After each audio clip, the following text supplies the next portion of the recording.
नमस्कार बच्चों, मैं डॉक्टर रश्मि गोगर राजस्थान सरकार और वेदांता की CSR इनिशिएटिव कक्षा में आप सभी का स्वागत करती हूँ। इसके टेक्निकल पार्टनर है मिशन ज्ञान। बच्चों, हम पढ़ रहे थे आपका अध्याय 40 यानी कि मानव में प्रमुख और सामान्य रोगों के बारे में, और हम कर रहे थे प्रश्न। आज का जो प्रश्न है निबंधात्मक प्रश्न, उसको हल करते हैं। लेकिन हल करने से पहले आपको क्या करना है, आपको लेकर के बैठनी है अपनी कॉपी और पेन, जिससे कि आप मेरे साथ इम्पॉर्टेंट चीज़ें जो हैं उसकी नोट कर सके। तो चलिए आइए अपन हल करते हैं। ये प्रश्न है आपका, संक्रामक रोग क्या है। निबंधात्मक प्रश्न है ना। संक्रामक रोग क्या है और किन्हीं दो संक्रामक रोगों का उदाहरण देकर वर्णन कीजिए। तो यानी एक पार्ट इसका ये हो गया, संक्रामक रोग क्या है।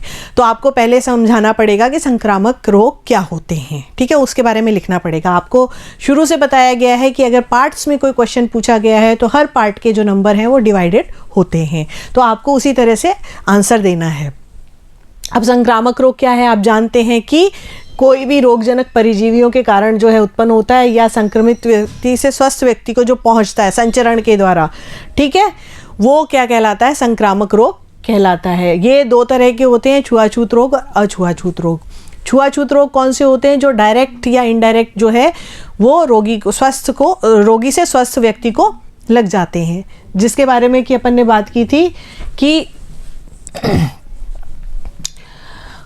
जैसे आपके कंजक्टिवाइटिस है, या रिंगवर्म दांत खुजली वाला रोग है, या फिर कोई ज़ुकाम इन्फ्लुएंजा वगैरह रोग है। तो ये सब क्या होता है, जैसे ही रोगी के संपर्क में कोई स्वस्थ व्यक्ति आता है तो उसको, जैसे रोगी ने छींका तो उसके ड्रॉपलेट्स उसके अंदर चले गए, और क्या होगा, वो स्वस्थ व्यक्ति भी जो है संक्रमित हो जाएगा। दूसरे प्रकार के हैं अछुआछूत रोग। होते ये भी संक्रमण के कारण हैं, संक्रमण फैलाते हैं, लेकिन ये अछुआछूत रोग हैं, यानी कि इसमें डायरेक्ट रूप से कोई भी जो है रोगी नहीं आता है। ये संक्रमित कारक वाहक, किसी वाहक के कारण ये होते हैं, जैसे डेंगू है, मलेरिया है ना, मच्छर है ये मच्छर जो है, और क्या करते हैं, रक्त में, सीरम में, है ना, इनमें जो है ये अपना रोग कारक डाल देते हैं। जैसे एड्स है ना, ये सब जो है इसके कारण फैलते हैं। ये क्या है, छूने से, गले लगाने से, हाथ मिलाने से, है ना, आपस में मिल करके बैठ करके खाना खाने से नहीं फैलते हैं। कौन से, अछुआछूत रोग। जबकि छुआछूत वाले रोग संपर्क द्वारा फैल जाते हैं। तो पहले आप इस तरह से बताएंगे इन दोनों के बारे में। तो ये पूरी क्या बात बता दी आपने, ये आपने बताई कि संक्रमण रोग क्या होते हैं। इसमें एक चीज़ और बताएंगे आप, इस तरह से चार्ट बना लेंगे। इस चार्ट में क्या बताया गया है, इस चार्ट में ये बताया गया है कि ये जीवाणु जनित रोग हैं, ये विषाणु जनित रोग हैं, ये प्रोटोजोआ जनित हैं, और हेलमिंथेस जनित रोग हैं। यानी ये जो हैं ये छुआछूत वाले रोग हैं, बिल्कुल एकदम छूने से फैल जाते हैं, है ना। ये जो रोग हैं ये परजीवी रोग हैं, ठीक है। ये सारे के सारे किस तरह के हैं, ये संक्रामक रोग कहलाते हैं, ठीक है। ये जो है जीवाणु जनित रोग, ये हमने पढ़ा है, जिसमें कुष्ठ रोग हमने पढ़ा, ठीक है, माइक्रोबैक्टीरियम लेप्रेसी, ठीक है, क्षय रोग पढ़ा, तपेदिक, है ना, डिप्थीरिया पढ़ा हमने, टिटनेस पढ़ा, न्यूमोनिया, प्रवाहिका, मस्तिष्क आवरण, सुजाक, हैजा, मोतीझरा और काली खांसी, ये सब हमने पढ़े हैं अभी पिछले वीडियोस में। सारे के सारे रोग जो हैं इनके बारे में हमने जानकारी ले ली है। इसी तरह से आपका विषाणु जनित है, जैसे एड्स है, पोलियो है, रेबीज, कन्फेडे यानी कि वही मम्स, ठीक है। मम्स में क्या होता है, आपको ध्यान होगा, इसमें आपको पता है लार ग्रंथियां जो हैं वो 3 जोड़ी में होती हैं, जो कान के पास होती है, यानी यहाँ पर पैरोटिड ग्लैंड, इसीलिए इसको कन्फेडे कहते हैं ना। उसमें क्या हो जाती है, सूजन आ जाती है, ठीक है। जुकाम, फ्लू, पीलिया में क्या होता है, त्वचा पीली हो जाती है, आंखें पीली हो जाती हैं, मूत्र बहुत अधिक मात्रा में पीला हो जाता है। चेचक, मसूरी का, हेपेटाइटिस ए और बी के बारे में अपन ने बात की थी, है ना। CDE के बारे में तो मैंने आपको थोड़ा सा और जानकारी दे दी थी, बाकी आपके कोर्स में यहाँ तक है, ठीक। फिर प्रोटोजोआ जनित रोग हमने पढ़े थे, तो उसमें हमने क्या पढ़ा था कि एमीबायोसिस पढ़ा था, ठीक है, अमीबा के कारण जो होता है ना, एंटी अमीबक हिस्टोलिका के कारण होता है। प्रवाहिका अतिसार, फिर ट्रिप्नोसोमैसियासिस, मलेरिया जो है आपको पता है प्लाज्मोडियम के कारण होता है, जो कि एक प्रोटोजोअन है, ठीक है। लीशमैनियासिस, ट्राइकोमोनियासिस, टॉक्सीप्लाज्मियोसिस, ये अपन ने सारे पढ़े। फिर हेलमिंथेस जनित रोग हमने देखे, एस्कैरिस के कारण, जो पेट में कीड़े हो जाते हैं, है ना, जो पेट में रह करके और फिर आंत में से क्या करते हैं, रक्त चूसते हैं। इसी तरह से एंटेरोबियासिस, फिर गिनी क्रम रोग जो हमने पढ़ा था, इसमें मैंने आपको बताया था कि गिनी क्रम रोग जो होता है, इसमें मादा जो है कि जहाँ से निकलने हमारे शरीर के अंदर पहुँच जाते हैं, फिर क्या होती है, वो मादा जो है वो कहीं से भी निकलने की कोशिश करती है त्वचा में से, वहाँ पर क्या है फोड़ा हो जाता है और फिर उसमें से वो बाहर निकलने की कोशिश करती है, तो बहुत दर्द होता है। तो गाँव में तो क्या करते हैं, उसको लकड़ी पे लपेट करके बाहर निकालते हैं। ऐसी कंडीशन में क्या हो सकता है, ऐसी कंडीशन में वो बीच में से टूट सकती है और बहुत दर्द होएगा ऐसे में। तो करना क्या चाहिए, करना चाहिए कि डॉक्टर के पास जा कर के शल्यक्रिया द्वारा उसको निकालना चाहिए। फिर इसी तरह से टीनियासिस, टीनिया सोलियम से फैलता है। तो अगर ये चार्ट आप बना लेंगे तो आपको बहुत अच्छी तरह से याद हो जाएगा कि कौन कौन से रोग किस किस कारक के कारण फैलते हैं, ठीक है ना। जैसे जीवाणु के कारण, विषाणु के कारण, प्रोटोजोआ के कारण और हेलमिंथेस के कारण कौन कौन से होते हैं। ये जब हमने थोड़ा सा रिवाइंड करिए अपनी मेमोरी को, जब हमने शुरू में पढ़ा था इसके बारे में, संक्रामक रोगों के बारे में जब हमने बात शुरू की थी, तब भी ये चार्ट जो है आपको बताया गया था। तो आप इसे वीडियो को रोक करके और उस चार्ट को अच्छी तरह से बना लीजिएगा, ठीक है। अब इसमें आगे अपन को क्या करना है, आगे हमको उसने कहा है कि 2 संक्रामक रोग, कोई 2 संक्रामक रोग है ना। अब संक्रामक रोग के बारे में और बता देते हैं कि मानव शरीर में अनेक रोग विभिन्न रोगाणुओं द्वारा होते हैं। इन रोगों को संक्रामक रोग कहते हैं। ये जो रोग हैं एक व्यक्ति से प्रत्यक्ष या अप्रत्यक्ष, जो बात मैंने आपको बताई है ना, या तो डायरेक्ट फैलते हैं या अप्रत्यक्ष, यानी उसके खाने पीने के बर्तनों से, उसके बिस्तर से, उसके कपड़ों से, है ना, किसी भी तरह से अप्रत्यक्ष रूप से भी संसर्ग द्वारा भी फैल जाते हैं। अब देखिए यहाँ पर ये डायरेक्ट फैल रहा है, इसने छींका, इसके ड्रॉपलेट्स क्या है, इस स्वस्थ व्यक्ति ने ले लिए और ये देखिए ये भी संक्रमित हो गया, ठीक है। अब हमको जो 2 रोग बताने हैं, आप जो पूरा चार्ट है उनमें से कोई भी 2 रोग बता सकते हैं। यहाँ पर जो है, जैसे मैंने डिप्थीरिया लिया हुआ है और एक और अभी आगे पढ़ेंगे अपन, है ना, मैंने यहाँ पे इसका डिप्थीरिया ले लिया। तो आपको पता है डिप्थीरिया कैसे होता है, तो आपको उसके बारे में पूरा लिखना है ना, कि ये रोग जो है इसका कारक कौन है। तो अब ये किससे फैलता है, ये कॉरिनोबैक्टीरियम डिप्थीरिया, यानी एक बैक्टीरियल रोग है, जीवाणु जनित रोग होता है, ठीक है। ये देखिए अफेक्ट इसका कहाँ पड़ रहा है, गले में, नाक में और टॉन्सिल्स पे इसका इफेक्ट पड़ता है, प्रभावित होता है ना। टॉन्सिल्स प्रभावित, नाक, गला और टॉन्सिल्स प्रभावित होते हैं। और विषैला पदार्थ, इसमें से क्या निकलता है, एक विषैला पदार्थ निकलता है। अगर वो विषैला पदार्थ गलती से रक्त में मिल जाता है तो वो क्या कर देता है, वो बहुत भयंकर रूप से इस रोग को जो है फैला देता है और मनुष्य की मृत्यु भी हो सकती है ना। तो ये जो जीवाणु हैं रोगी मनुष्य की उंगलियों के स्पर्श से फैलते हैं। अब आप देख लीजिए, है ना, ये देखिए, ये इसने छींका तो ये सारे के सारे क्या है, बैक्टीरिया आपके फैल गए। तो इसके आसपास जो भी व्यक्ति होंगे वो सभी में संक्रमण का जो है डर रहेगा, ठीक है। अब खाने के बर्तन, खिलौने, पेंसिल आदि वस्तुओं पर स्पर्श से जीवाणुओं का क्या होता है, प्रसारण होता है। ये बच्चों में ज़्यादा होता है ना, तो इसीलिए ये जो बच्चों के खिलौने हैं, पेंसिल्स हैं, है ना, उनकी जो और भी चीज़ें होती हैं बच्चों की, तो उनमें बहुत जल्दी से ये फैलता है। इसके अलावा रोगग्रसित व्यक्ति के छींकने खांसने से जो द्रव की बूंदें आती हैं, है ना, मैंने कहा ना ड्रॉपलेट्स, जैसे इसने छींका, इन ड्रॉपलेट्स के साथ ये जो है डिप्थीरिया के बैक्टीरियाज जो हैं ये सारे के सारे आसपास फैल जाते हैं और स्वस्थ व्यक्ति के शरीर में प्रवेश करके उसको भी रोगग्रसित कर देते हैं। तो इसके बचाव के लिए क्या करना चाहिए, एक तो जिसको डिप्थीरिया है उस व्यक्ति को क्या करना चाहिए, अलग रखना चाहिए, ठीक है। पहली बात, उसकी सारी जो चीज़ें हैं जो वो उपयोग में ले रहा है उन्हें निर्जर्मीकृत करते रहना चाहिए, यानी कि गर्म पानी से धोना चाहिए। और साथ में क्या लगाना चाहिए, टीकाकरण, है ना, वो बहुत ज़रूरी है। तो डिप्थीरिया का टीका आपको पता है, डीपीटी हमने बात की थी, जब टीकाकरण की बात की थी तो डीपीटी की बात की थी हमने, है ना। डिप्थीरिया, काली खांसी, कुकर खांसी जिसको बोलते हैं, और साथ में टिटनेस, इन तीनों पर वो काम करता है। तो टीका लगवाना चाहिए, ठीक है। और साथ ही जो बच्चों को है पास्तुरीकृत जो दूध है, पास्चुराइज्ड, है ना, दूध है वो देना चाहिए, उसको नॉर्मल दूध नहीं देना चाहिए, ठीक है। तो ये हमको सावधानियां भी रखनी है और जो दवाइयां लेनी है वो डॉक्टर जो प्रिस्क्राइब करेगा वो दवाइयां लेनी है, ठीक है। अब ये दूसरा रोग है, है ना। एक रोग तो अपन ने जैसे डिप्थीरिया ले लिया, ये आपकी मर्जी है कि आप जीवाणु जनित में से कोई भी रोग ले सकते हैं, विषाणु जनित में से ले सकते हैं, प्रोटोजोआ में से ले सकते हैं, या हेलमिंथीज में से, जो भी आपके कोर्स के रोग हैं वो कोई भी दो ले सकते हैं जो संक्रामक रोग हैं, फैलते हैं, ठीक है ना। तो ये फैलने वाले रोग हैं, ठीक है ना, जीवाणु है और विषाणु में है, ये ज़्यादा जल्दी फैलते हैं। तो अब जैसे यहाँ पर हमने कौन सा लिया है, AIDS, acquired immunodeficiency syndrome, है ना। आपको पता है कि इसके लिए क्या कहा जाता है, इसके लिए ये माना जाता है कि अभी तक इसकी कोई भी दवाई नहीं बनी है। ये इस तरह से इसका वायरस का चित्र है, इसके वायरस का चित्र होता है।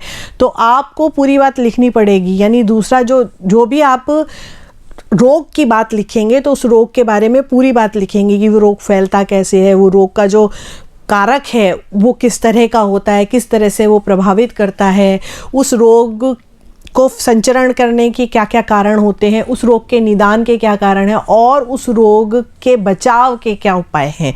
सारी चीज़ें आपको एक एक करके लिखनी पड़ेंगी क्योंकि निबंधात्मक प्रश्न है ना। तो अब पता है कि ये तेज़ी से विश्व में फैल रहा है, भयंकरतम रोग है, ठीक है, और विषाणु जनित रोग है। इस तरह से पॉइंट्स में आप इसकी आंसरिंग कर सकते हैं।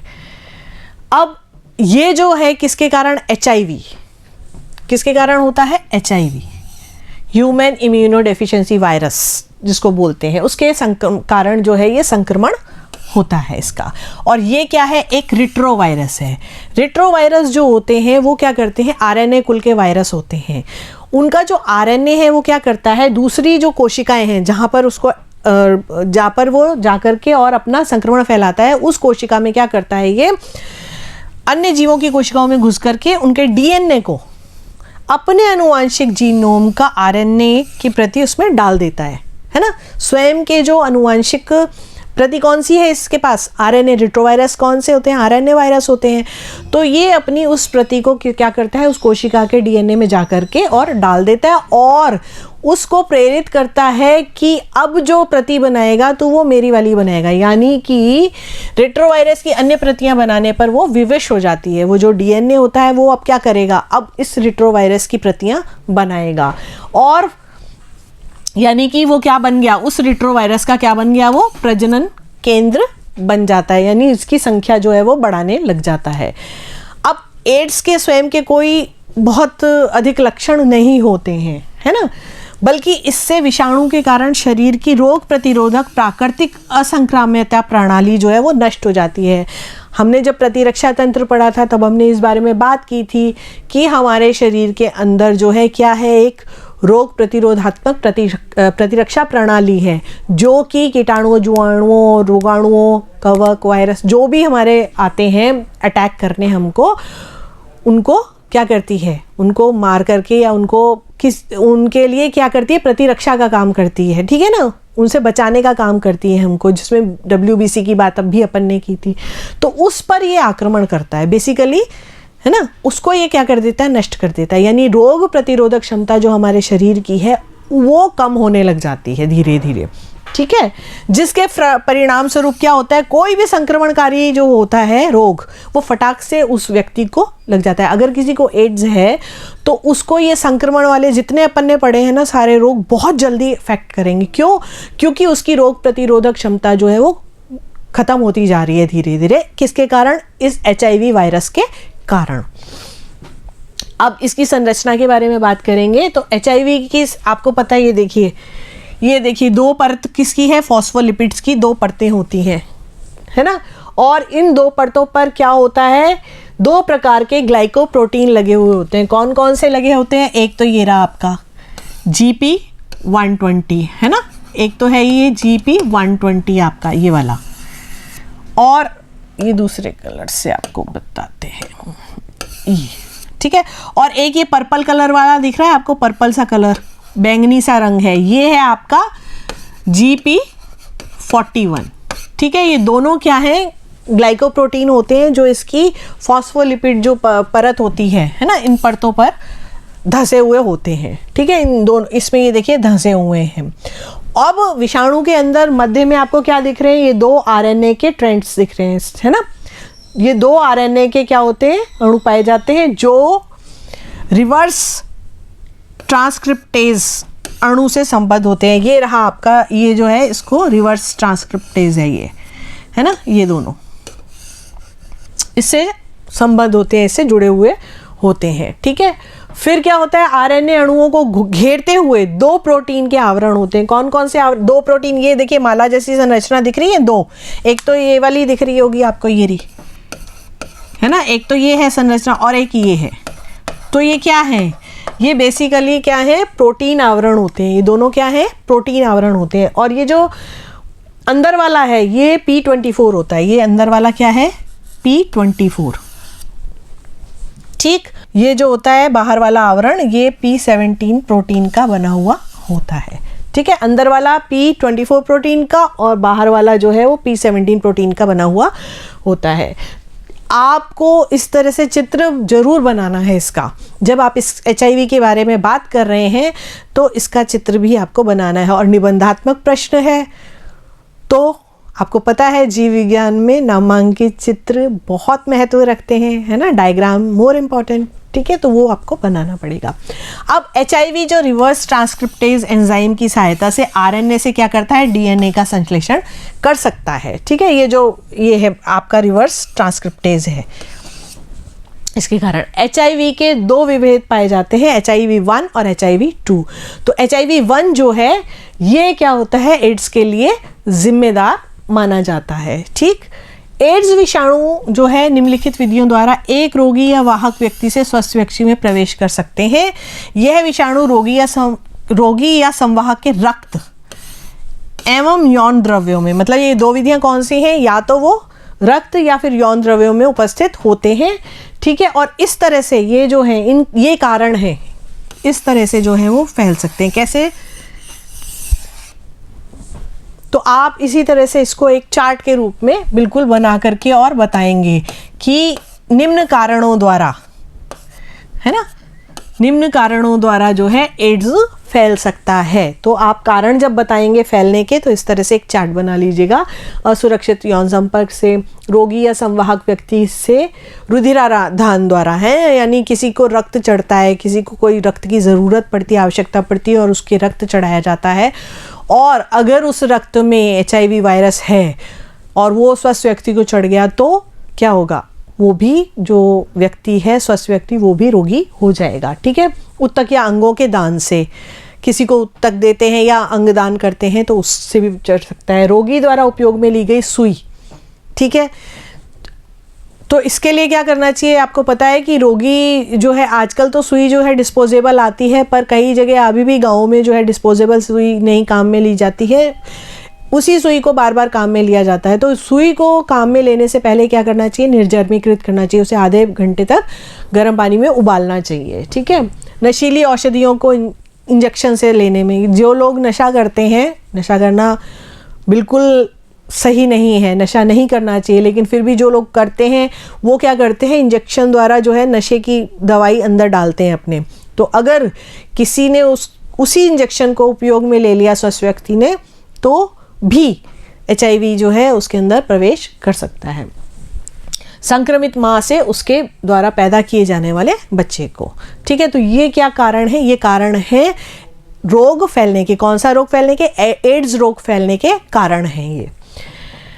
दुखद स्थिति ये है कि एड्स के विषाणु का संक्रमण होने पर व्यक्ति में कोई लक्षण नहीं दिखते, एकदम से आसानी से कोई लक्षण जो है वो दिखाई नहीं देते कि आसानी से कोई दिख जाए कि भाई हाँ ये लक्षण है ना, तो इसको एड्स हो सकता है। तो लक्षण जो है वो कई वर्षों तक वो नहीं नज़र आते हैं, वो सामान्य अपना जीवन जीता है।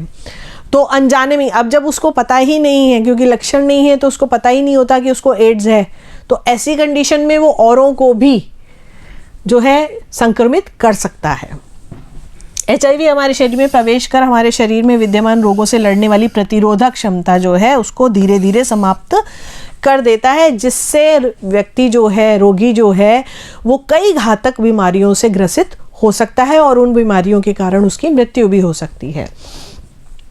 अब इस रोग में सामान्यतः इसके कोई खास लक्षण नहीं है, फिर भी जैसे बार बार क्या होता है, लंबे समय तक बुखार आता है, अधिक वज़न जो है एकदम से घट जाता है, पसीना बहुत ज़्यादा आने लग जाता है। ठीक है, तो ये कुछ लक्षण हैं जिनके जो कि हो सकता है कि एड्स जो है उसको हो, तो ऐसी कंडीशन में फिर जांच करवा लेनी चाहिए। अभी तक एड्स का कोई उपचार नहीं है, इसीलिए ये क्या है, घातक रोग है, और कोई टीका भी इसका नहीं है। अभी तक जो वैज्ञानिक हैं वो निरंतर प्रयास में हैं इसका टीका बनाने के लिए। कुछ टीके जैसे HIV, HIG, बायरोसिन, इनका विकास जो है संभव हो पाया, लेकिन व्यवहारिक रूप से अभी तक ये बिल्कुल बचाव करने में, एड्स का पूर्ण बचाव करने में सक्षम नहीं है। ठीक है, अभी जर्नल ऑफ वायरोलॉजी यानी मार्च 2008 में क्या कहा था, अल्बर्ट आइंस्टाइन कॉलेज के शोध दल द्वारा आनुवांशिक रूप से रूपांतरित जो है साइटोटॉक्सिक टी लसीकाणुओं को उत्पन्न करने में सफलता प्राप्त की है। यानी ये आपको पता है ना, टी लसीकाणु क्या करते हैं, ये रोग प्रतिरोधी, मतलब यानी कि ये क्या करते हैं, अगर कोई रोगजनक आ जाता है तो उसे उस पर अटैक करके और उसको मृत कर देते हैं। ठीक है, हमने जब प्रतिरक्षा तंत्र पढ़ा था, थोड़ा रिवाइंड करिए अपनी मेमोरी को, ठीक है, तो आपको समझ आ जाएगा, याद आ जाएगा कि टी सेल्स बनाने की अभी बात हुई है। इस रूपांतरित लसीकाणुओं की सहायता से भविष्य में HIV संक्रमित कोशिकाओं को प्रभावी रूप से नष्ट किए जाने की प्रबल संभावना है, यानी ये कार्य अभी चल रहा है।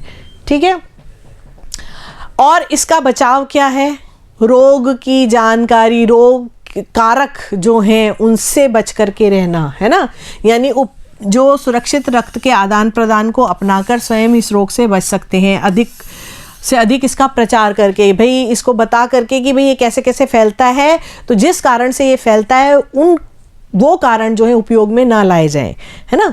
तो इसके लिए क्या किया जा रहा है, अधिक से अधिक प्रचार किया जा रहा है कि इस कारण से आप जो है आप दूर रहेंगे, अगर इन कारणों से, तो एड्स से बचाव संभव है। अब इससे बचाव के जो तरीके हैं वो कौन से हैं कि जब भी इंजेक्शन लगवाने की आवश्यकता हो तो डिस्पोजेबल सुई या फिर साफ निर्जर्मीकृत सुई, ठीक है ना, निर्जर्मीकृत की बात कर रहे थे अपन, है ना, निर्जर्मीकृत सुई का उपयोग किया जाए। अधिकृत रक्त बैंक से ही एड्स के लिए सुरक्षित रुधिर आदान प्रदान हेतु उपयोग में लाएं। मतलब जो बैंक जो हैं जिनको अधिकृत किया हुआ है ब्लड बैंक्स को, वहीं से ही ब्लड लेना चाहिए अगर किसी को ब्लड की ज़रूरत है तो। यौन संबंध सिर्फ एक विश्वसनीय साथी तक होने चाहिए, ठीक है। दूसरे मनुष्य द्वारा उपयोगित सुई से नशीली दवाओं का उपयोग न करें, और एड्स से पीड़ित महिलाएं जो हैं उनको ये सलाह दी जाती है कि वो गर्भधारण नहीं करें, नहीं तो उनके पैदा होने वाले शिशु को भी क्या होगा, एड्स होगा। ठीक, इसके बाद आप इसके निदान के बारे में लिखेंगे। निदान के बारे में देखिए, 3 इसके टेस्ट होते हैं, ELISA test, western blot test और QPCR। ठीक है, ये 3 टेस्ट होते हैं। 6 से 8 माह अगर इसका संक्रमण जो है पता चल जाता है तो 6 से 8 सप्ताह की अवधि में जो है प्रतिरक्षी अनुक्रिया जो है प्रकट होनी प्रारंभ हो जाती है, थोड़ी देर से होती है ना। और इसके जांचने के लिए एलाइजा परीक्षण, वेस्टर्न ब्लॉट परीक्षण और पॉलीमरेज चेन रिएक्शन, ये 3 जो हैं इसके जांच के लिए जो है परीक्षण किए जाते हैं। एलाइजा में जो है एड्स किट का प्रयोग करते हैं जो HIV प्रतिजन से युक्त होता है। वेस्टर्न ब्लॉट में क्या करते हैं, ये अधिक सटीक है और सस्ता भी होता है, ठीक है। और पॉलीमरेज रिएक्शन चेन में क्या करते हैं, HIV के अनुवांशिक सामग्री का पता लगाने के लिए किया जाता है, जिससे RNA कहा जाता है। इन परीक्षणों का उपयोग दान किए गए रक्त की आपूर्ति की जांच करने और एंटीबॉडी विकसित होने से पहले बहुत शुरुआती संक्रमण का पता लगाने के लिए किया जा सकता है। मतलब जैसे ही संक्रमण शुरू हुआ है ना, तो उस कंडीशन में जो है अगर ये वाला टेस्ट करा लिया जाए तो पता चल जाता है कि ब्लड के अंदर जो है वो HIV है या नहीं है, ठीक है। तो यह परीक्षण HIV के संपर्क में आने के कुछ दिनों या हफ्तों के बाद भी जो है किया जा सकता है। यानी ये बहुत जल्दी जो है आपको रिजल्ट दे देता है। अगर पता चल जाता है पहले जल्दी तो कोशिश की जाती है किसी तरह से जो है वो ये जो HIV वायरस है इसका संक्रमण जो है वो ना फैले। अगर उस व्यक्ति को पता होगा तो वो जो कारण है वो सारे के सारे कारणों से दूर रहेगा, है ना। वो जानता है उसको HIV है तो वो औरों के संपर्क में उस तरह से नहीं आएगा। अब उपचार क्या है इसका, तो कोई स्थायी और कारगर उपचार तो है ही नहीं, बस यही है कि बचाव ही इसका इलाज है ना। आप इससे बचे रहेंगे वो ही इसका इलाज है। हालांकि कुछ औषधियाँ जो हैं इसमें दी जाती हैं, लेकिन अभी तक कोई भी कारगर नहीं हुई है। तो इसीलिए जो है क्या करना चाहिए, संभल करके रहना चाहिए। इसीलिए मीडिया वगैरह में, समाचार पत्रों में, टीवी में, सब में आप देखते हैं कि बताया जाता है कि एड्स जो है किन कारणों से फैलता है, उन कारणों से दूर रहा जाए। इन औषधियों में जो है ATZ, एजिडोथाइमिडीन है, फास्कॉर्नेट है, डाइडिऑक्सीसाइडिन है, DDC जिसको बोलते हैं, D4T है, ये सभी जो है न्यूक्लियोटाइड तुल्य रूप हैं जो कि विषाणु RNA से DNA के संश्लेषण को रोकती है ना। RNA से DNA के संश्लेषण को जो रोकती हैं। कुछ अन्य औषधियाँ जो हैं वो प्रोटीएज निरोधी होती हैं, ठीक है, जैसे सेक्यूनेबिर या इनवाइरेज। ये सब औषधियों के नाम तो हैं, लेकिन कभी भी कोई भी औषधि डॉक्टर से प्रिस्क्राइब किए बिना नहीं लेनी चाहिए। यानी डॉक्टर के पास जा कर के, और अगर डॉक्टर कहता है ना, तब ही औषधियों का उपयोग करना चाहिए। मैं आपको बार बार कह रही हूँ। और जो भी संक्रमणकारी आपके रोग होते हैं उनसे बचने के लिए जो रोगी है उसके खाने पीने के बर्तन, उसका बिस्तर, उसके कपड़े, ये सभी जो हैं दूर रखने चाहिए। हालांकि ये जो एड्स रोग है ये साथ में बैठ कर के खाने से नहीं फैलता है, क्योंकि ये क्या है, अछुआछूत रोग है ना। आपको बताया था कि संक्रमण वाले कौन से होते हैं, इसी में ही अपन ने शुरू में बात की थी ना, क्योंकि इसका आंसरिंग अपन दे रहे थे, है ना, आंसर कर रहे हैं इस वाले प्रश्न को। तो अपन ने बताया था कि 2 तरह के होते हैं, छुआछूत और अछुआछूत। तो डिप्थीरिया तो था, वो छुआछूत वाला रोग था, जबकि ये क्या है, अछुआछूत वाला रोग है। यानी ये संपर्क से नहीं फैलता है, सीरम से, रक्त से, है ना, उससे फैलता है। तो ये ध्यान आपको रखना पड़ेगा।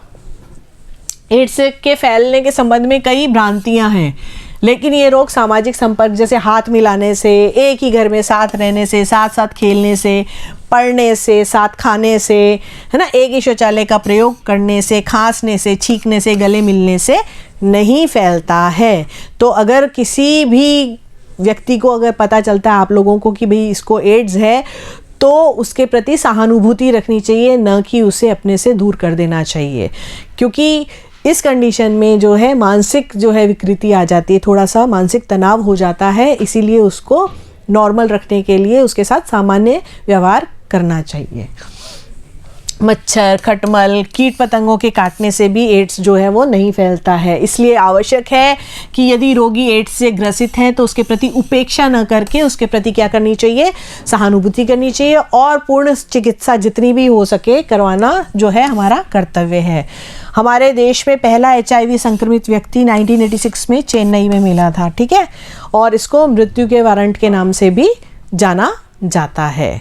तो ठीक है, अब आपके ये जो पूरा चैप्टर है ये ख़त्म हो गया है, और हम मिलेंगे अगले चैप्टर में। तब तक के लिए नमस्कार, थैंक यू।